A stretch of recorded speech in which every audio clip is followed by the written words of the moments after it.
माजी मंत्री आणि आमदार धनंजय मुंडे यांनी तुमच्यावरती आरोप केलेत की बीडच्या लैंगिक शोषण प्रकरणाच्या संदर्भात जो कोचिंग क्लासेस मालक आहे तो तुमचा मित्र आहे आणि या सगळ्या लैंगिक अत्याचार प्रकरणामध्ये तुमचा देखील सहभाग आहे। तुमची या सगळ्या संदर्भात SIT चौकशी मार्फत चौकशी करावी अशी मागणी त्यांनी केलेली आहे। त्यांची मागणी जी आहे SITची, मी पण आहे त्याच्यामध्ये सहमत। सर्वात प्रथम म्हणजे हा प्रकार जो काही झालाय हा चुकीचा घडलेला आहे।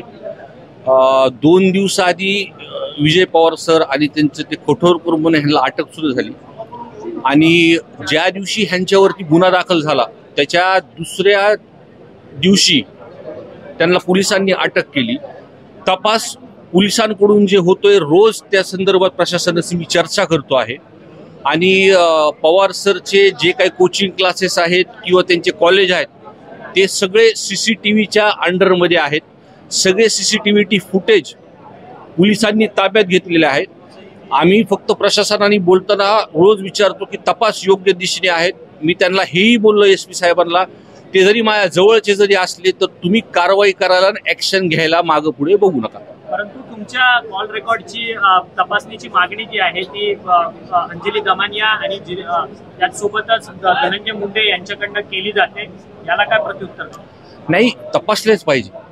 मला पूर्णपणे सहमत आहे मी की माझ्या संदर्भ आणि मला असं वाटतं पोलीस मी तपासले सुद्धा असतील आणि ह्या गुन्हा दाखल करायला ह्याला काही 10 दिवस लागले नाही गुन्हा दाखल करायला।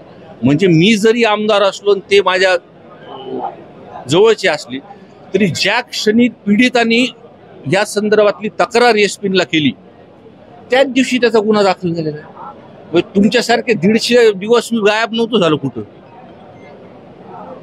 संदीप क्षीरसागर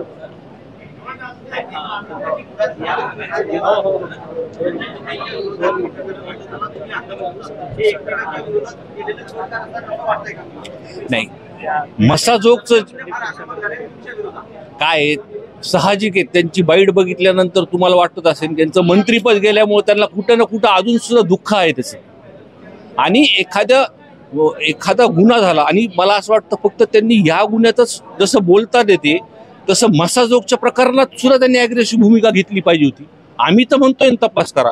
आणि सर्वात महत्त्वाची गोष्टी म्हणजे मी विरोधी बाकावरचा आमदार आणि बीड जिल्ह्याचे पालकमंत्री हे अजितदादा आहेत आणि त्यांना त्यांच्यावरती विश्वास पाहिजे। ते तिकडचे पालकमंत्री आहेत आणि दादाचा जो स्वभाव आहे, एखादी गोष्ट ही जर चुकीची झाली असेल तर ते बिलकुल त्याच्यामध्ये मागे पुढे बघणार नाही, त्याच्यामध्ये ॲक्शनच होणार आहे। आणि या संदर्भात म्हणजे मी अजितदादांना सुद्धा या संदर्भातलं पत्र देणार आहे आणि आपले गृहमंत्री फडणवीस साहेबांना सुद्धा की ह्याच्यामध्ये दूध का दूध आणि पाणी का पाणी जे काय पोलीस प्रशासन तिथं काम करते आणि त्यांचं काम बघून असं वाटतं की ते शोध व्यवस्थितपणे कोणत्या दुसऱ्याच दिवशी त्यांना अटक करून पूर्ण ते शोध घेतात। परंतु ही राजकीय आकाशापोटी ही सगळी आरोप प्रत्यारोप तुमच्यावरती होतात का? नाही, आता ह्या काही दिवसामध्ये ह्या तपासामध्ये पोलीस यंत्रणेच्या मार्फत सगळंच बाहेर येणार आहे। म्हणजे काय विषय घडलाय काय नाही सगळे CCTV फुटेज आहे आणि मी ह्याच्यावरती आत्ता बोलण्यापेक्षा सत्तेमध्ये मुंडे साहेब आहेत, पालकमंत्री त्यांचे नेते आहेत, फडणवीस साहेब त्यांच्या युतीमध्ये आहेत, उलट त्यांनी जोर लावला पाहिजे या विषयामध्ये।